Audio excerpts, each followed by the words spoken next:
Hello guys! Hindi ako si Mon, ako si Icy. Tamad din ako pero kailangan kumayod.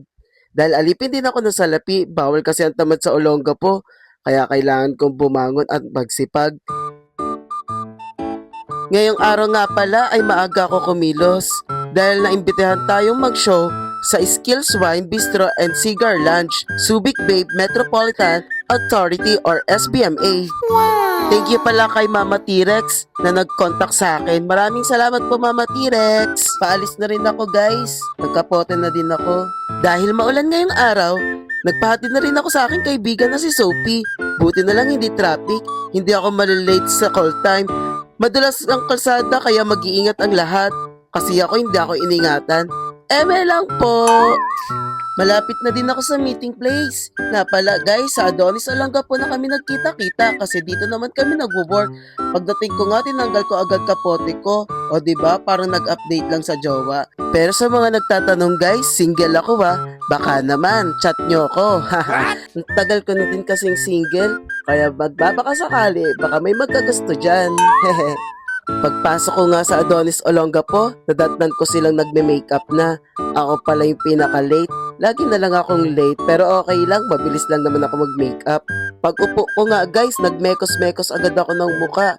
Nagmadali na din ako kasi malilate pala kami, alas 7 yung call time. Ako pa naman yung pinakamatagal mag-makeup. Eto na.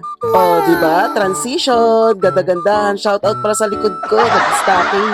After nga namin mag-makeup, pumunta na kami sa event place. Nag-taxi na lang kami para hindi kami mabasa ng ulan. Ito nga pala yung mga kasama ko guys, si Melody, si Mark, at si Jessa. Kami ang magkakasama sa taxi. Wala pang 15 minutes, nakarating na agad kami sa event place. Sakto, wala pang tao, wala pang makakakita sa amin. Ito nga pala yung place sa loob, pero dun daw kami sa taas magpe-perform. Pagdating nga namin, nag-rehearsal muna kami para hindi kami magkamali. Pahinga konti, tapos pinag-show kami agad. Hindi na ako nakapag-video kasi gusto ko na kami makita at mapanood. Nga pala, birthday pala ng anak na may-ari ng bar. Exclusive lang yung party sa friends kasi yung family daw nila nasa ibang bansa. Pumunta lang sila na Pilipinas para bisitahin yung bar nila. Ganun sila kayaman. Sana all na lang talaga maraming pera. Eme! Lady Gaga medley nga pala yung sinoko dito guys kasi ayun daw yung favorite ng may birthday. Tapos sa part na to, hinila ko siya. Gusto ko siyang isama. Gusto ko siyang pasayawin at pasayahin. Shoutout pala sa iyo ma'am, happy birthday. Wish ko sa iyo mamahagi ka ng ganda. Sa part na to, pinasayaw ko ng pinasayaw. Hindi ko na kasi kinausap. Dumudugo yung ilong ko, English. Shoutout din pala sa mga backup dancer ko. Chessa, Marky, Laude at Mark. Mga magaling na dancer ng Olongapo, sila ang T-Kids 2.0. Kaya sa mga gusto sila i-guesting, i-message nyo lang sila sa kanilang Facebook page. Meron din pala silang fire dance. Grabe, mga talented talaga tong mga batang to. Syempre, dapat i-book nyo din ako kung gusto nyo na magaling na drag queens. So ayun, tapos na nga pala ako guys. Medyo napagod ako dun Sumunod namang nag-perform si Melody, isa sa mga magaling na drag queens ng Adonis Olongapo. Sobra nga sila nag-enjoy sa performance namin guys.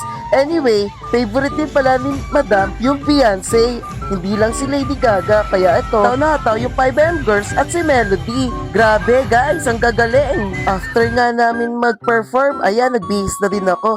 Grabe, worth it yung pagod. Kahit konti lang sila, sobrang nag-enjoy, sobrang saya. Kaya kayo guys, kung mapanood nyo to, kunin nyo na kaming guest performer. Promise, hindi kayo magsisisi. Worth it yung ibabayad nyo sa amin. After ko nga magbihis, pinatawag muna kami. Gusto daw magpa-picture ng may-ari at ng may birthday. Sobrang thank you po talaga sa pagkuha sa amin. Also thank you din kay Mama T-Rex. Bago nga kami tuluyang umalis, nag-sharon muna tong mga 5M girls. Habang naghihintay kami dito ng taxi, tumambay muna kami dito sa lobby ng hotel. Grabe, sobrang ganda. Nakakasyala. Ito nga pala si Melody guys, yung kanina nag-Beyonce. Sobrang galing, diba? At maya-maya nga lang, dumating na yung taxi namin. Grabe, sobrang pagod pero masaya. Sa Adonis Olongapo na nga kami dumiretso guys. Doon na rin ako nagbura ng makeup. Sana nagustuhan niyo yung video ko. Maraming salamat na din pala sa mga umabot dito. Comment kayo ng more para naman ma-motivate ako mag-vlog. Pangarap ko kasi maging content creator. Ulitin ko, ako nga pala si Icy at ito ang buhay ng isang performer. That's for today. Thank you so much for watching. Please follow me. Pag ako sa kanya, putulin niya.